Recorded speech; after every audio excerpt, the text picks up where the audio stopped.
Let's talk about some hot takes for the week one college football season in 2024. Obviously, there's going to be some overreactions. And what I did is I went on my buddy's Discord, flag on the play. By the way, go check out the channel. Just type it in YouTube. You're going to see some incredible live shows, which seems like every single week there's an amazing episode that happens.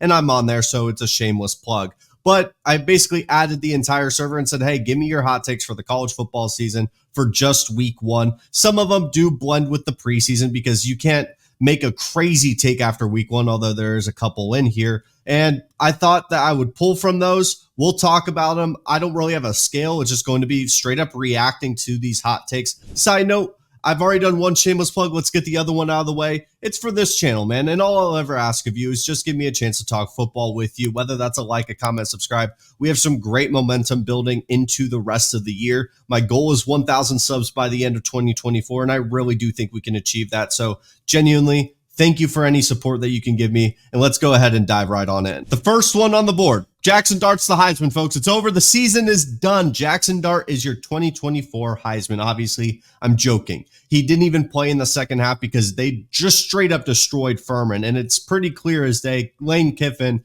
is going to put Jaxson Dart in the best position possible to put up some incredible stats. But I do have to say, like, Jaxson Dart, that is a great start to your Heisman campaign. Putting up those numbers is what you should be doing. It's what's going to make those statistics look so much better in December. He's off to a great start. Yes, Jaxson Dart is a Heisman contender. No one's shocked by that. The next one we got is Nico and Cam Ward are both top 5 in the Heisman race at this point. And I haven't really built out a Heisman race like list, so let's just think of some of the contenders off rip. Obviously, I think Cam Ward has started his Heisman campaign with that dominant win in Florida. It was incredible. We have Carson Beck in there, Quinn Ewers. Nico played incredible. I believe they played Chattanooga. He was incredible in that game. So you could lump him in there, but I think there's a lot of other guys we have to consider. Ollie Gordon still played really good. Ashton GT, even though it's Boise State, was incredible. There's a lot of names in there. If you really want to put Nico in there based off the Chattanooga game, if you want to put Jaxson Dart in there, I'm not really going to argue it. But this was also kind of a parlay of a hot take. They say Miami's winning the ACC. That was my pick in the preseason, so I don't think it's that big of a hot take. But let's take a deep breath, understand that there's a long season to go. We're going to see Florida State's second game here in about like an hour or so, and maybe they're able to bounce back. It's just week one, but I feel pretty good about Miami pick because out of everyone in the ACC, Miami looked the most strong pretty comfortably. My boy Imster came in with an incredible hot take. Miller Moss is in Heisman contention after the week one win over LSU. I like Miller Moss, man. I said it in the reaction video that I just posted on the same day I'm recording this. Man, it's hard for me not to like Miller Moss. And to be honest, yes, was it a blind faith towards Lincoln Riley and quarterbacks? I call it peanut butter and jelly. It just works, man. And Miller Moss has for sure started a Heisman campaign if he's able to continue to do this, especially with some marquee games coming up. They have to play at Penn State. They have to play Michigan. USC is going to have all the opportunities to put Miller Moss in the spotlight for him to potentially put on a Heisman campaign. I see NFL guys having a lot of hype. Now, the one big thing I'll say is let's take a step back, deep breath. It's just week one, but I won't call it an overreaction to say Miller Moss has at least started a Heisman campaign when he wasn't really talked about a lot because a lot of people had written off USC to have a bad defense. And if USC has a good defense, we know what the offensive side of the ball can produce. Zachariah Branch is as advertised, pardon me, and he looks incredible. I don't think it's a crazy overreaction to say that. My boy Dawson came in hot with USC and Penn State are in contention to make the Big Ten championship.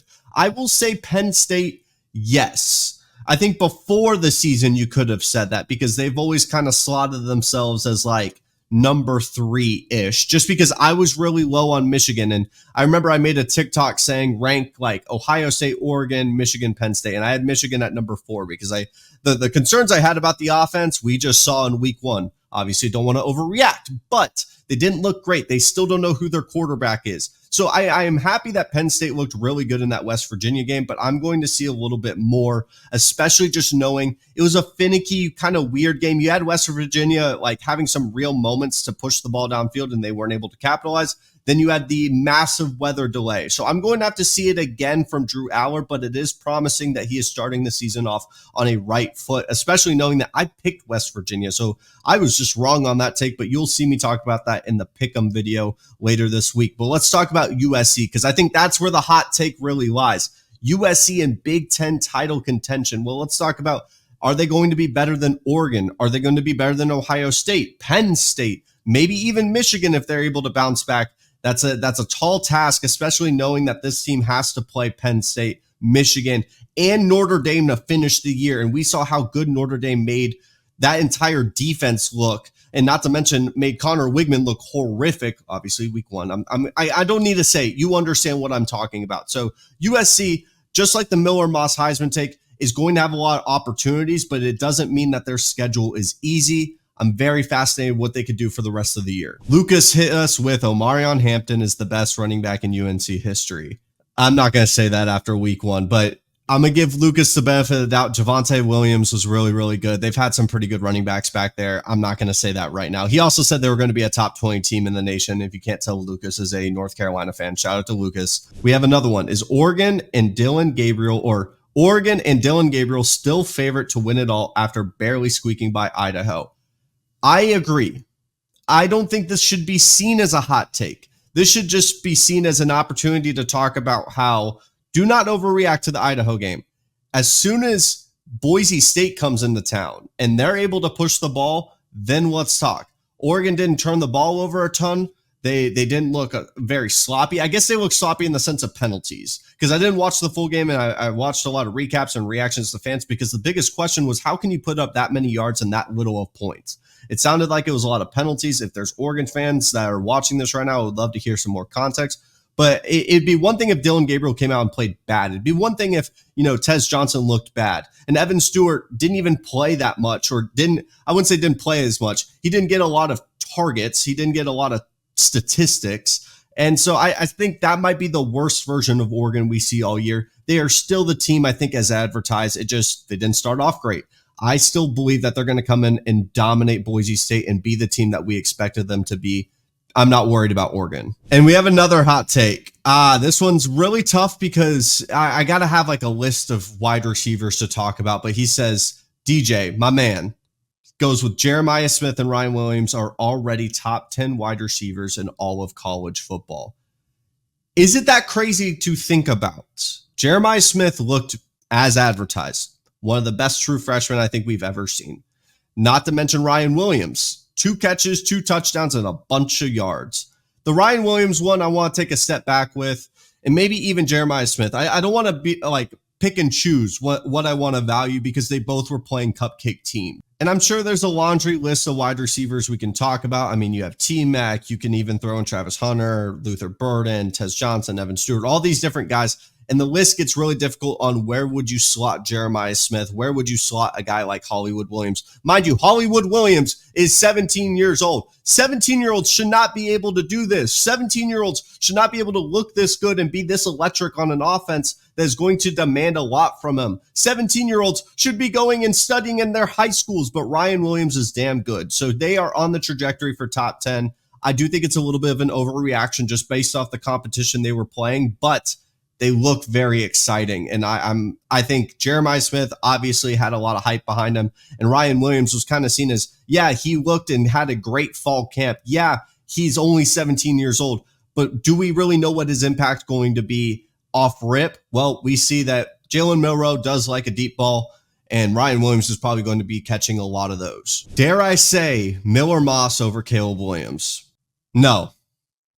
Bad take. My boy Young says, what if I told you I'm not moved by anything from week one? And that is truly what we got to talk about. Don't be moved by everything you see in week one. I understand it's exciting. You haven't seen football on your television screen in God knows how long, but take a deep breath. This is the 12-team playoff era. Though I disagree with this entire notion, it is the reality we live in.